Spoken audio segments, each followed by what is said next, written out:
Welcome to all. Myself, Shah Anita Umesh Kumar from Paramguru Pathshala English Medium School, Sharsa. Today I am going to teach you for Standard 7 Subject Hindi Chapter 2 तभी याद तुम्हारी आती है. Topics covered काव्य समझ. Dear students, पहला जो chapter था हमारा चित्र के संग संग यानी चित्र के साथ साथ, जो कि एक चित्र पाठ था जिसमें दो चित्र दिए गए थे और उन्हीं दो चित्र के माध्यम से हमें वो जो चैप्टर है वो समझना था और दिए गए प्रश्नों के उत्तर हमें लिखने थे. हमने आगे के वीडियो में वो चैप्टर अच्छी तरह समझा और उसके प्रश्नों के उत्तर भी हमने सॉल्व किए. मैंने आगे के वीडियो में यह भी आपको समझाया था. अब आज हम पढ़ने जा रहे हैं हमारे फर्स्ट सेमेस्टर का हिंदी सब्जेक्ट में दिया गया चैप्टर 2 तभी याद तुम्हारी आती है. यह एक काव्य है. तभी याद तुम्हारी એટલે तब मुझे तुम्हारी याद आती है. इसके जो कवि हैं, कवि राम नरेश त्रिपाठी के कवि हैं कवि राम नरेश त्रिपाठी, जिनका जन्म हुआ था 4/3/1889 को उत्तर प्रदेश में सुल्तानपुर जिले के कोयरीपुर गांव में उनका जन्म हुआ था. वे कवि, उपन्यासकार, नाट्यकार और आलोचक थे. उनकी मुख्य काव्य कृतियाँ मिलन, पथिक, स्वप्न और मानसी हैं. स्वप्न पर उन्हें हिंदुस्तान अकादमी का पुरस्कार मिला. उनकी हे प्रभु आनंददाता ज्ञान हमको दीजिए प्रार्थना बहुत प्रसिद्ध है और उनका निधन 16/1/1992 को हुआ. राम नरेश त्रिपाठी का जन्म उत्तर प्रदेश यानी यूपी के सुल्तानपुर जिले के कोयरीपुर में गाँव में हुआ था. वह कवि थे, उपन्यासकार थे, नाट्यकार थे, आलोचक थे. क्या कौन कौन सी कविताएं लिखी? तो मिलन, पथिक, स्वप्न और मानसी. और स्वप्न जो कविता है उन पर तो उनके हिंदुस्तान एकेडमी पुरस्कार भी उनको मिला था यानी अवार्ड मिला था. और उनकी जो हे प्रभु आनंददाता ज्ञान हमको दीजिए वो काव्य तो बहुत ही फेमस है. और उनकी निधन यानी मृत्यु 16/1/1992 16 जनवरी 1992 को उनकी मृत्यु हुई. सुबह का वातावरण बहुत खुशनुमा होता है. बच्चों हम जानते हैं कि सुबह का वातावरण कैसा होता है. तो सुबह का वातावरण बहुत ही फ्रेश होता है, खुशनुमा होता है और प्रकृति का कण कण दर्शनीय होता है. कण कण यानी प्रकृति के हर एक तत्व में, कण कण में, प्रत्येक तत्व में हमें किसके दर्शन होते हैं? ईश्वर के दर्शन. दर्शनीय यानी देखने लायक होता है. रिमझिम बारिश में तो सुबह का दृश्य मनमोहक और आकर्षक होता है. और उसमें भी जब रिमझिम सुबह का वर्षा ऋतु में रिमझिम बारिश हो रही होती है उस समय तो प्रकृति का यह सुबह का वातावरण तो बहुत ही आकर्षक, मन मोहने वाला और आकर्षक लगता है. तो प्रस्तुत कविता जो है उसमें इस सुबह का वर्णन कवि ने किया है. बहुत ही अच्छी तरह से, बहुत ही सुंदर रूप से उन्होंने इस कविता में सुबह का वर्णन किया गया है. सबसे पहले यह काव्य मैं आपके सामने गाऊंगी और बाद में इस काव्य का सरल अर्थ भी स्पष्ट करूंगी. जब बहुत सुबह चिड़िया उठकर कुछ गीत खुशी के गाती है, कलियां दरवाजे खोल खोल जब दुनिया पर मुस्काती है, खुशबू की लहरें जब घर से बाहर आ दौड़ लगाती है, हे जग के सृजनहार प्रभु तभी याद तुम्हारी आती है, जब छम छम बूंदे गिरती है बिजली चमचम कर जाती है, मैदानों में बन बागों में जब हरियाली लहराती है, जब ठंडी ठंडी हवा कहीं से मस्ती ढोकर लाती है, हे जग के सृजनहार प्रभु तभी याद तुम्हारी आती है. बच्चों काव्य आपको पसंद आया ना? तो ये काव्य आपको लर्न भी करना है और हमारे पहली परीक्षा में यह काव्य पूछा जाएगा.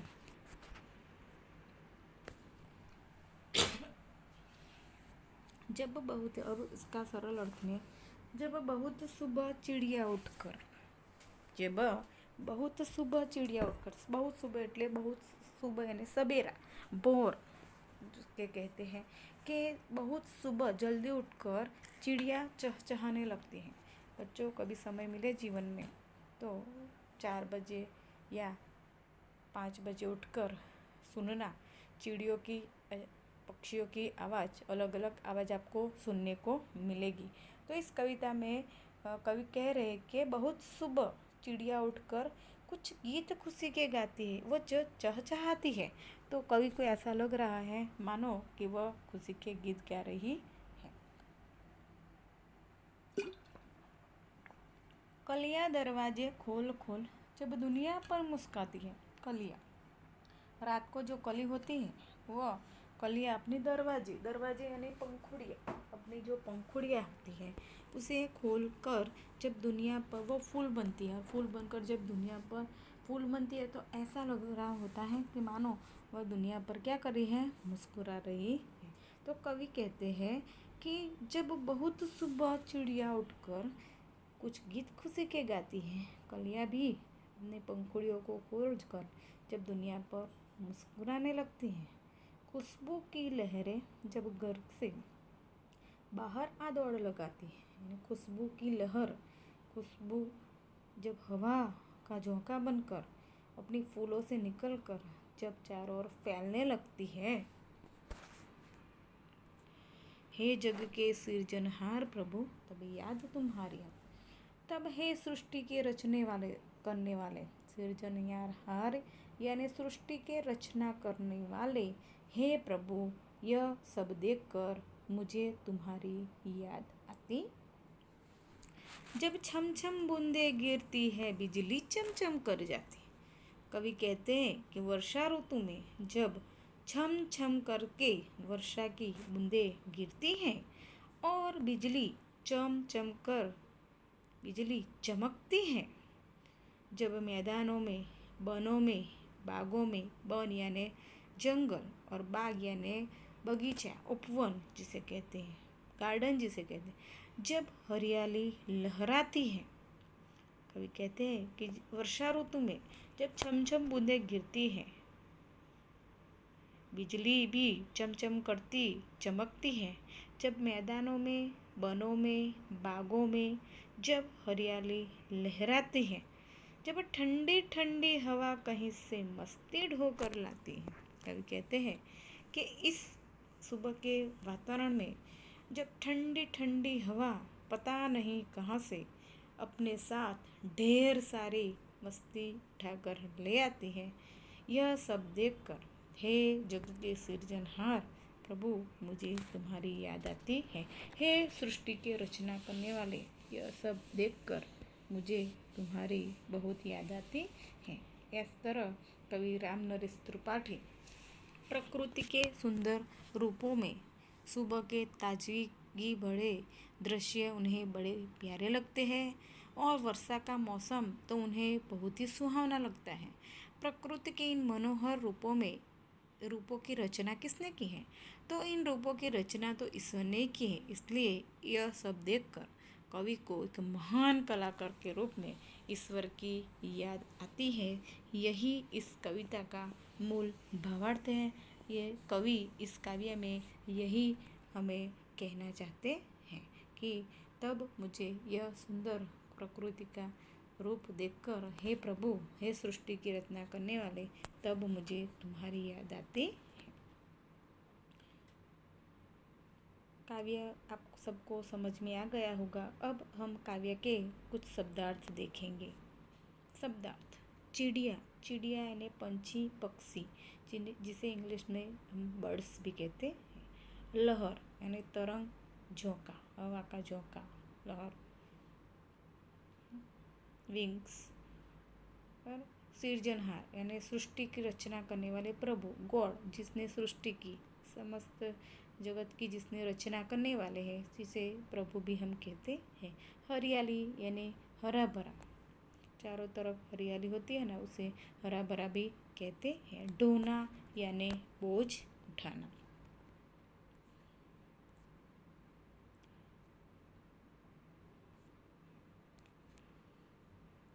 हम क्वेश्चन हमारा अभ्यास उसका प्रश्न है कि प्रश्न के मौखिक उत्तर दीजिए। प्रश्न के मौखिक उत्तर देने हैं। मौखिक यानी मुंह से अपने आप क्वेश्चन आंसर देने हैं। तो सुबह होते ही क्या क्या क्या होता है? वो कहते हैं कि सुबह होते ही क्या क्या होता है। तो सुबह होते ही हम देखते हैं कि चिड़िया चहचहाती है, कलियाँ खिलने लगती है और खुशबू की लहरें चारों ओर फैलने लगती है। खुशबू अपनी फूलों से निकलकर चारों ओर फैल जाती है। मैदानों में हरियाली कब लहराती है? तो मैदानों में हरियाली वर्षा ऋतु में लहराती है। क्वेश्चन 3, आपको प्रभु की याद कब आती है? तो कवि कहते हैं कि मुझे तारे, सूरज, चंदा, सागर, पर्वत, नदी, झरने, तालाब, यह सब प्रकृति के जो तत्व हैं वह सब देखकर मुझे प्रभु की याद आती। अभ्यास फिर क्वेश्चन 4 है, अभ्यास का क्वेश्चन 4 है कि तुम सुबह में उठकर क्या क्या देखते हो? यह हम सबको अपने आप लिखना है कि हम सुबह देखकर खुद क्या देखते हैं, चारों ओर क्या देखते हैं, हम हमारे आसपास क्या हो रहा होता है। तो मैं सुबह देखता हूँ कि पूर्व दिशा में सूर्योदय हो रहा है, चिड़िया चहचहा रही है, कलियाँ खिल रही है, लोग अपने अपने कामों में लग गए हैं, पाठशाला जाने वाले विद्यार्थी पाठशाला जाने के लिए निकल गए हैं, दूध वाला घर घर दूध बेच रहा है, अखबार वाला घर घर अखबार पहुंचा रहा है। इस तरह हम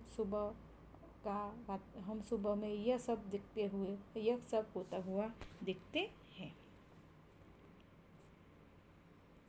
अभ्यास का क्वेश्चन 2 है कि चित्र को देखिए और वचन परिवर्तन कीजिए। वचन परिवर्तन यानी एक वचन और बहुवचन, जैसे मैं का हम, यह का ये, वह का वे। उस तरह यहाँ एक चिड़िया दी गई है तो एक से अधिक होती है तो उसका वहाँ वचन परिवर्तन हो जाता है। तो एक चिड़िया के लिए चिड़िया उड़ रही है, वहीं जब 3 चिड़िया सामने है तो वही चिड़िया लेकिन या पर अर्धचंद्राकार हो जाएगा। तो इस तरह चिड़िया का चिड़िया उड़ रही है। दूसरे चित्र में एक कली है, इसलिए एक कली है उसे कली कहते हैं। तो कली नहीं खिली है और एक से ज़्यादा अगर कली है तो वहाँ कली का कलिया हो जाएगा। तो सेंटेंस बनेगा कलियाँ नहीं खिली। बूंद है तो बूंद गिरती है, एक से ज़्यादा बूंद है तो बूंद का वचन परिवर्तन बूंदे हो जाएगा, तो बूंदे गिरती हैं। यहाँ एक दरवाज़ा है और सामने 3 दरवाज़ा है। एक दरवाज़ा को हम दरवाज़ा खुला है इस तरह लिखें और एक से ज़्यादा है तो दरवाज़ा का दरवाजे हो जाएगा, दरवाजे खुले हैं। एक लड़की है तो उसे लड़की कहते हैं और एक से ज़्यादा लड़कियाँ है तो उसे लड़कियाँ कहते हैं। तो उसका सेंटेंस इस तरह बनेगा, लड़की खेल रही है और लड़कियाँ खेल रही हैं। क्वेश्चन 3, शब्द को उचित क्रम में रखकर अर्थपूर्ण वाक्य बनाइए। यह जो शब्द जो दिए गए हैं आपके सामने जो चित्र हैं उसमें शब्द उसको उलट पुलट कर दिए गए हैं और आपको उसको सही तरीके से कर उसको उसका जिसका अर्थ निकले ऐसा एक सेंटेंस बनाना है। तो पहले में ही है जल जीवन और दूसरे में है में फूलों बढ़ता रंग कौन, है बिजली में बादल चमकते क्यों। इस तरह से ये सेंटेंस रखा हुआ है। आपको उसको सही तरीके से रखकर उसे उचित क्रम में रखना है। उसको इधर उधर रखा हुआ है उसको उचित क्रम में रखकर एक सेंटेंस अर्थ जिसका निकलता हो ऐसा सेंटेंस बनाना है। तो मैंने इसके आंसर यहाँ रखा है। पहले का बनेगा जल ही जीवन है, दूसरा फूलों में रंग कौन भरता है, तीसरा बादल में बिजली क्यों चमकती है। इस तरह से इसका आंसर इस तरह अर्थपूर्ण वाक्य बनेगा। अब क्वेश्चन 5, शब्दकोश को अर्थ लिखिए। जो नीचे दिए गए शब्द जो दिए गए हैं उसका आपको शब्दकोश में से ढूंढकर अर्थ लिखने। शब्दकोश यानी डिक्शनरी, जिसे हम इंग्लिश में डिक्शनरी कहते हैं। तो हमें इसके अर्थ लिखने हैं। कुक इरादा, तरुवर मुग्ध। तो कूक यानी कोयल की बोली है, उसे हम कूक कहते हैं, बराबर। इरादा यानी संकल्प। तरुवर यानी बड़ा वृक्ष। मुग्ध यानी मोहित यानी किसी पर मुग्ध होना। फॉर एग्जाम्पल मोर जब अपने पंखों को फैलाकर नाचता है तो सब लोग उस पर मुग्ध हो जाते हैं। इस तरह मुग्ध का मोहित। गुजारिश यानी निवेदन। उसका सेंटेंस कुछ ऐसा बनेगा कि मेरी आप सबसे गुजारिश है कि आप सब लोग यहाँ से चले जाइए। इस तरह गुजारिश यानी निवेदन, इस तरह इसके अर्थ बनेंगे। हमारा अभ्यास यहाँ तक पूरा हुआ। अब स्वाध्याय में कुछ प्रश्न दिए गए हैं, वो भी हमें सॉल्व करने हैं।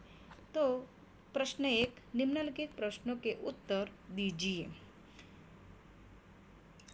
तो चिड़िया खुशी के गीत कब गाती है? क्वेश्चन 1 है, चिड़िया खुशी के गीत कब गाती है? तो उसका जवाब है, चिड़िया बहुत सवेरे खुशी के गीत गाती है। बहुत सवेरे, बहुत भोर, सुबह उठकर वह खुशी के गीत गाती है। क्वेश्चन 2, सुबह होने पर प्रकृति में कैसे कैसे बदलाव आते हैं? सुबह देखकर हम प्रकृति में क्या क्या चेंजेस देखते हैं, क्या बदलाव देखते हैं? रात में क्या होता है, सुबह में क्या होता है? तो सुबह होने पर आकाश में सबसे पहले तारे छिप जाते हैं, रात का अंधेरा दूर होने लगता है, पूर्व दिशा में सूर्योदय की पहली लाली छा जाती है, यानी सूर्योदय होने से उसकी जो किरणें होती है वो जैसे आसमान में लाल लाल उसकी लालिमा छा जाती। पंछी चहचहाने लगते हैं, यानी पंछी यानी पक्षी गीत गाने लगते हैं अपनी मधुर आवाज़ में। कलियाँ खिलने लगती हैं, फूलों की सुगंध हवा में फैलने लगती है। इस प्रकार सोई हुई प्रकृति मानो जाग जाती है और वातावरण में ताजगी का अनुभव होने लगता। क्वेश्चन 3, पृथ्वी पर हरियाली कब छा जाती है? हरियाली कब छा जाती है? तो ये पृथ्वी हरियाली कब छा जाती है? तो हमें मालूम है कि जब वर्षा ऋतु में, गर्मी की सीज़न में, गर्मी की छुट्टियों में हम देखते हैं कि पृथ्वी धरती कितनी तप जाती है, तो चारों सख्त हो जाती है। तो जब वर्षा ऋतु आती है और उसका पानी धरती को मिलता है तो वीरान पड़ी हुई धरती पर जब घास उगती है, सूखे पौधे हरे हो जाते हैं, पेड़ों को तो मानो नया जीवन मिलता है और उनके हरे पत्तों की शोभा बढ़ती है। चारों तरफ हम देखते हैं कि चारों तरफ घास और हरियाली छा जाती है। इस प्रकार वर्षा ऋतु में हम चारों तरफ हरियाली छा जाती देखते हैं। उसका क्वेश्चन 4 है कि हरियाली कहाँ कहाँ दिखाई देती है? तो हरियाली हमने देखा कि हरियाली मैदानों में, वनों में, बागों में हरियाली, मैदानों में, वनों में, बागों में हरियाली दिखाई देती है। इस तरह स्वाध्याय का क्वेश्चन 4 तक हमने देखा।